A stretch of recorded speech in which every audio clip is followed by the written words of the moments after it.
আমি তো জামাত, আমি তো শিবির, কিন্তু সেই দিন আমরা জামাত শিবিরেরা চট্টগ্রাম মেডিকেল কলেজ থেকে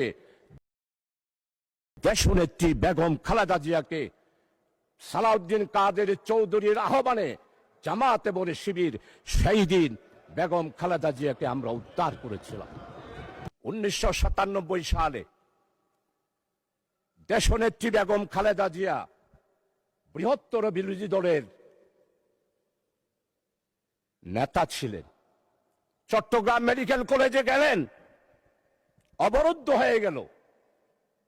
ফ্যাসিস্ট স্বৈরাচার যারা বাংলাদেশে জঙ্গি কায়েম করেছিল, তারাই বেগম খালেদা জিয়াকে চট্টগ্রাম মেডিকেল কলেজে অবরুদ্ধ করেছিল।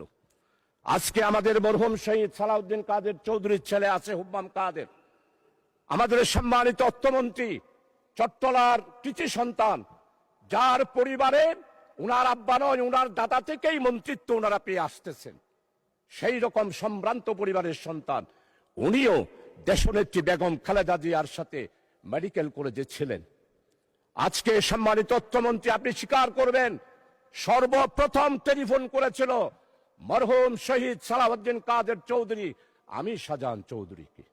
আমি তো জামাত, আমি তো শিবির, কিন্তু সেই দিন আমরা জামাত শিবিরেরা চট্টগ্রাম মেডিকেল কলেজ থেকে দেশনেত্রী বেগম খালেদা জিয়াকে সালাউদ্দিন কাদের চৌধুরীর আহ্বানে জামাত এবং শিবির সেই দিন বেগম খালেদা জিয়াকে আমরা উদ্ধার করেছিলাম।